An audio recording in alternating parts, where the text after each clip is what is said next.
Hello guys, welcome to our channel. இன்னைக்கு நம்ம rage of ஆக்கமோட் season எபிசோடோட தான் பார்க்க போகிறோம். அதுக்கு முன்னாடி புதுசாக வந்துருக்கிறவங்க லைக் அண்ட் சப்ஸ்கிரைப் பண்ணிட்டு பாருங்க. சரி, வாங்க டேரெக்டாக வீடியோக்குள்ள போயிடலாம். இப்போ பகாமோட் அதோட சீல்ல இருந்து வெளியில வந்துருச்சு. இதை அந்த பீல் சபை பார்த்துட்டு ஒரு வழியா பகாமோட் அதோட சீல்ல இருந்து வெளியில வந்துருச்சு. அதனால நான் சொல்றத கேளுங்க காட்ஸ்.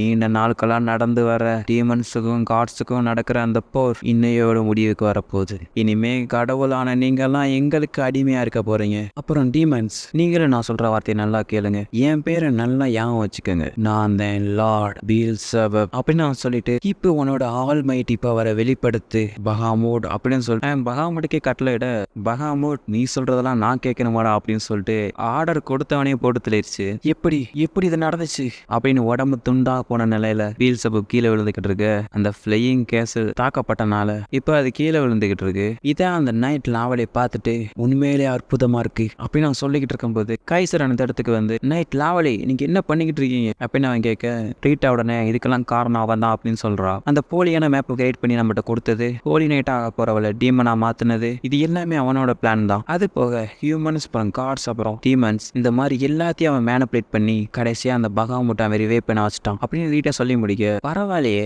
நீ நான் உன்ன எல்லா விஷயத்தையும் சொல்லிட்ட அப்படின்னு அவன் சொல்றான். இந்த பக்கம் ஹீரோவை காமிக்கிறாங்க, அவன் இன்னும் சாகல. இப்ப அந்த பகாமுட் ரிவே ஆனனால அது கண்ணுக்கு படுற எல்லாத்தையும் போட்டு தாக்கிக்கிட்டு இருக்கு. ஈவன் காட்ஸ் டீமன்ஸ் அப்படின்னு சொல்லிட்டு யாரையுமே பார்க்கல. இப்ப கைசர் இருந்துட்டு, லாவலே நீங்க நிஜமால யார் தான் அப்படின்னு சொல்லி கேட்கறான். அது கிட்ட இருந்துட்டு அவனோட உண்மையான பேரு கில்லஸ் டி ரைஸ். இவனை மட்டும் ஏதாவது ஒரு பவுண்டரி ஹண்டர் பிடிச்சு கொடுத்தா அவன் வாழ்க்கை ஃபுல்லா செட்டில் ஆயிடலாம். அந்த அளவுக்கு இவனோட தலைக்கு பவுண்டரி இருக்கு அப்படின்னு சொல்ல, என்னது இவருக்கு பவுண்டரி இருக்கா? ஆமா, இதை பத்தி பேச்சஸ் தான் சொன்னான். இதை கேட்ட கைசர் அவன் வச்சிருந்த அந்த பென்டென்ட் அவனை தூக்கி எறிய அதான் சாப்பிட்றான். கொஞ்ச நேரம் என்ன தொல்லை பண்ணாம இருக்கிறீங்களா? நான் இந்த அழகை ரசிச்சுக்கிட்டு இருக்கேன். நான் உன்னை கொல்லாம விட மாட்டேன்னா அப்படின்னு சொல்லிட்டு கைசர் வந்து அவனை பாட வச்சு குத்த, நான் தான் அவன்கிட்ட சொன்னல என்ன தொல்லை பண்ணாதேண்டு அப்படின்னு அவன் சொல்லிட்டு கைசர் அட்டாக் பண்ணிடுறான். நான் அன்பா சொன்ன நீ கேட்க மாட்டியாடா? பரவாயில்ல, இந்த கத்தி நல்லாவே வேலை செய்யுது. இப்ப பார்த்தா அவனோட ஃபேஸ் மாறிடுச்சு. பார்த்தா இவ்வளவு நாள் மார்க்னெட் தான் நைட் லாவலே மாதிரியே இருந்திருக்கான். வாழ்க்கையில ஒரே ஒரு தடவை மட்டும்தான் முக்கியமான நிகழ்வு நம்ம கண்ணுக்கு முன்னாடி நடக்கும். இதுதான் அது. இந்த உலகம் அழியிறது, இந்த அற்புதமான நேரத்தை ரசிக்கிறத விட்டுட்டு என் கூட சண்டை போட ஆசைப்படுறேன். இப்ப மார்க்னெட்டோட ஃபேஸும் லாவலையோட ஃபேஸும் அடிக்கடி வந்துகிட்டு இருக்கு. நான் தெரியாம இந்த ரெண்டு ஃபேஸுக்கு நடுவில் மாட்டிக்கிட்டேன்னு நினைக்கிறேன் அப்படி அவன் சொல்லிக்கிட்டு இருக்கும்போதே அவங்க இருந்து அந்த ஃபிளையிங் கேசல்ல ஒரு பாறை வந்து மோத, அதான் வாய்ப்பு அப்படின்னு சொல்லிட்டு கைசர் அந்த பின்னாடி இருந்த ஸ்வாடை எடுத்துட்டு சண்டைக்கு ரெடியா இருக்க. நீ எத்தனை தடவை அடி வாங்கினாலும் திருந்த மாட்டேல, எனக்கு உன்னோட சண்டை போட்டு போர் அடிச்சிருச்சு, அதனால உன்னோட ஃப்ரெண்டோட நீ சண்டை போடு அப்படின்னு அவன் சொல்ல, அந்த இடத்துக்கு நம்ம ஃபாவரோ வரான். ரீட்டா அவனை பார்த்துட்டு, இவன் சரி பண்றதுக்கு நம்ம கிட்ட எந்த ஒரு ஆடிட்டாட்டும் இல்லையே அப்படின்னு அவன் சொல்ல, இந்த பக்கம் கைசருக்கும் ஹீரோக்கு இடையில சண்டை போய்கிட்டு இருக்கு. இன்னொரு பக்கம் அந்த பகாமுட்டோட கோவத்துக்கு எல்லையே இல்லாம கண்ணுல படுற எல்லாத்தையும் அது கொண்டுகிட்டு இருக்கு. இப்ப பீல்செபப் இருந்துட்டு, ஆமிராவை நான் தான் உருவாக்குனேன், அவளை ஒரு கீயா மாத்தி அந்த பகாமுட்டை ரிவே பண்ண, அப்படி இருந்து ஏன் என்னால அந்த பகாமுட்டை கண்ட்ரோல் பண்ண முடியல, அடைச்ச அந்த மார்க்னெட் என்ன நல்லா ஏமாத்திட்டான் அப்படி அவன் சொல்லிக்கிட்டு இருக்கும்போதே ஆசசல் அந்த இடத்துக்கு வந்து பீல்செபப் போட்டு தள்ளிடுறான். பகாமுட் அதோட ஃபயர்னால சுத்தி இருக்கிற எல்லா சிட்டியையும் தாக்கிக்கிட்டு இருக்கு. ஈவன் ராயல் கேப்டன்ல கூட அதோட ஃபயரால டோட்டலா அழிச்சுக்கிட்டு இருக்கு.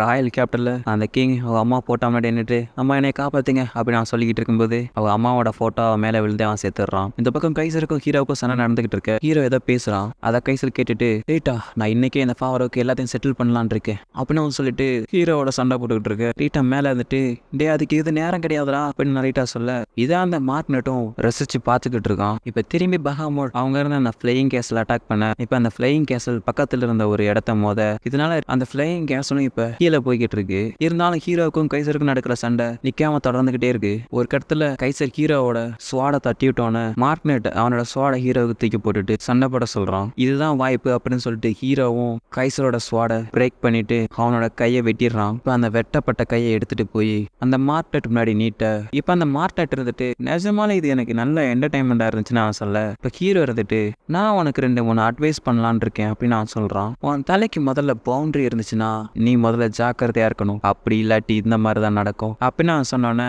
கைசர் இருந்துட்டு, சீல் சோ செட்டும் அப்படிங்கிற ஸ்பெல்ல சொன்னோன்னே அந்த பவுண்டரி பிரேஸ்லெட் மார்க்னெட்டை ஒரு காடா மாத்திருது. இப்ப ரீட்டா கைசரோட கைக்கு கெட்டு போட்டுக்கிட்டு இருக்கா. ஆமா ஃபாவரோ, நீ எப்ப நார்மலான? அதுவா, கைசர் என்ன அம்பால தாக்குனப்பதான். ஆமா, அதுல அப்படி என்ன இருந்துச்சு? நான் அந்த ஆரோல ஆண்டிடாட்டை வச்சிருந்தேன் அப்படின்னு கைசர் சொல்ல, அது போக யாருக்கும் தெரியாம நானும் கைசரும் சண்டை போடுற மாதிரி நடிச்சுக்கிட்டு இருந்தோம். அது போகடா டே கைசரு, உன்னோட கையை நான் விட்டுவேன் நான் நினைச்சு பார்க்கவே இல்லை தெரியுமா. அந்த மார்க்னெட்டை நம்ம ஏமாத்தணும்னா இந்த மாதிரி பண்ணி தானே ஆகணும். இப்ப அந்த இடத்துக்கு பாச்சஸ் வந்து நல்லா வேலை பண்ணீங்கடா பசங்களா அப்படின்னு அவர் சொல்ல, இருந்தாங்க இது உங்களுக்கு தான் அப்படின்னு ஹீரோ அந்த காடை தூக்கி போட, இதை வாங்கின பேச்சஸ் இதோட அதோட மதிப்பு ரொம்ப அதிகம், நீ கணக்கிட முடியாத அளவுக்கு இருக்கும் அப்படின்னு நான் சொல்ல, காசு ரெடியா எண்ணி வச்சிருங்க, வந்து வாங்கிக்கிறேன். ஆனா அதுக்கு முன்னாடி இந்த பிரச்சனையை முதல்ல சால்வ் பண்ணணும். ஆமா ஃபாவரோ, இப்ப நீ என்ன பண்ண போறேன்னு அவன் கேட்க, நான் முடிவு பண்ணிட்டேன் அப்படின்னு ஹீரோ சொல்ல, பேச்சஸ் இருந்துட்டு முடிவு பண்ணிட்டேன்னா அப்ப நீ அங்க போக போறேன்னு கேட்க, ஹீரோவும் ஆமன் தலையாடுறான். கைசரும் நானும் உனக்கு ஹெல்ப் பண்ண வரேன்னு சொல்றான். அப்ப ரீட்டா இருந்துட்டு உன் கையே ஏற்க சரியில்லை, நீ எங்கே போற அப்படின்னு நான் சொல்ல, ஹீரோ இருந்துட்டு டே கைசர் நான் ஆமிராவை கொல்ல போறேன்டா அப்படின்னு நான் சொன்னானே,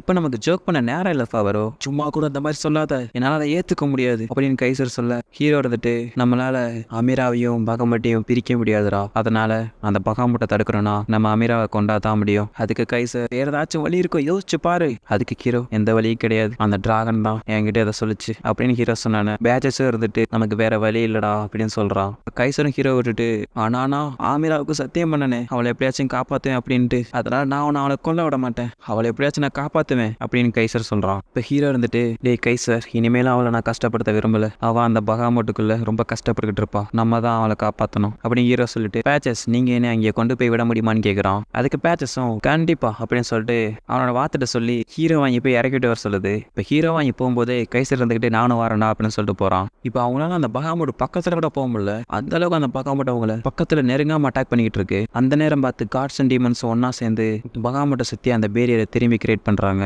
இதுதான் நமக்கான நேரம் அப்படின்னு சொல்லிட்டு ஹீரோ அந்த பார்த்துட்டு சொல்லி பகாமோட் கிட்ட போக சொல்றான். இப்போ அவங்க எப்படியோ பகாமோட்டோட தலைக்கு மேல போயிட்டாங்க. ஹீரோவும் கைசரும் எப்படியோ ஆமிரா சீலா இருக்கிற இடத்த கண்டுபிடிச்சு அந்த இடத்துக்கு போய் ஹீரோவனுடைய அந்த ஸ்வாடை வச்சு அந்த இடத்துல குத்துறான். இப்போ ஹீரோ அந்த பகாமோட்டோட தலைக்கு மேல இருக்கிற அந்த சீல்ல அவனோட ஸ்வாடை வச்சு குத்தினவன இதை அந்த ஜூன் பார்த்துட்டு ஹோலி நைட்டு அது நீங்களா அப்படின்னு அவன் சொல்லிட்டு பார்த்துக்கிட்டு இருக்கா. இப்போ அந்த டிராகன் அதோட கழுத்தை திருப்பினதுல அவனோட ஸ்வாட்ல இருந்து கையெடுத்தனால இப்போ ஹீரோ டேரக்டா டிராகனோட கண்ணு பக்கத்துல போய் செஞ்சுக்கிட்டு இருக்கான். ஏய் என்ன அப்படி பார்க்காத அப்படின்னு ஹீரோ சொல்லிக்கிட்டு இருக்கும்போது அதோட கண்ணுக்குள்ள இருந்து ஆமிரா வரா. கடைசியா நீ வந்துட்ட அப்படின்னு ஆமிரா சொன்னான. பின்ன நீ கொடுத்த அந்த சாபத்தை யார் உடைக்கிறது அப்படின்னு ஹீரோ சொன்னான். அவரோட ஃபேஸ் ரியாக்ஷன் கொஞ்சம் பாரு. இல்ல நான் சும்மா கிண்டலுக்கு தான் சொன்னேன், அதை மறந்துரு. அது போக ஆமிரா உனக்கு எப்ப கஷ்டம் வந்தாலும் நான் உன் கூட இருப்பேன் சொல்லியிருக்கேன்ல, அதனால எப்பவுமே நான் உன் கூட தான் இருப்பேன் அப்படின்னு நான் சொன்னேன். இல்ல நீ பொய் சொல்ற அப்படின்னு நான் சொல்ல. இல்ல நான் பொய் சொல்லல, உங்க அம்மாவை காப்பாற்ற முடியாததுக்கு என்ன மன்னிச்சிரு அப்படின்னு ஹீரோ சொல்ல. பரவாயில்ல அந்த நேரத்துல நான் அவங்களை கெட்டி பிடிச்சோன்னு அவங்க என்ன ரெகனைஸ் பண்ணாங்க. இதை ஹீரோ கேட்டுட்டு நிஜமாவா, ஆமா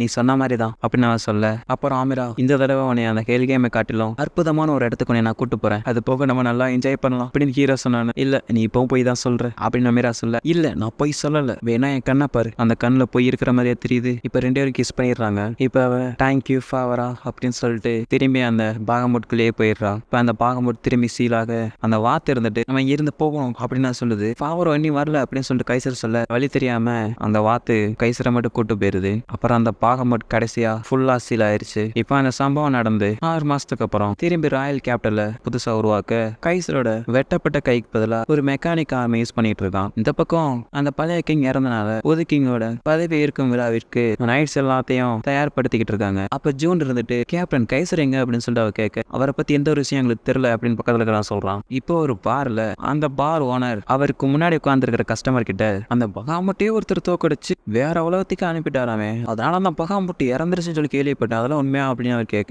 அதுக்கு அந்த கஸ்டமர் இருந்துகிட்டு பகாமுட்டாவது சாவறதாவது அது எப்பவுமே சாவாது, அது மட்டும் இல்லாம அந்த பகாமுட் கன்ஃபார்ம் ஒரு நாள் ரிவைவ் ஆகும் அப்படின்னு சொல்லிட்டு அந்த வெளியில போயிட்டு குதிரையில ஏறி வர்றான். அப்பதான் நமக்கே காமிக்கிறாங்க அது ஹீரோ அப்படின்ட்டு. நாளைக்கு வீச போற காத்த என்னால இப்ப ஃபீல் பண்ண முடியுது அப்படின்னு ஹீரோ சொல்லிட்டு போக, இப்ப கைசர் ஹீரோவை பார்த்து வேணா இப்ப ரேஸ் வச்சுக்கலாமா அப்படின்னு சொல்லிட்டு ஃபர்ஸ்ட் எபிசோட்ல காமிச்ச மாதிரி 2 பேரும் அந்த பிரிட்ஜ்ல ஃபாஸ்டா குதிரையில போய்கிட்டு இருக்காங்க. இதோட இந்த சீசனை முடிச்சிடுறாங்க. அடுத்த ஒரு புது அனிமையில நான் வந்து அவங்க சந்திக்கிறேன். அது வரைக்கும் டாடா பாய், see you.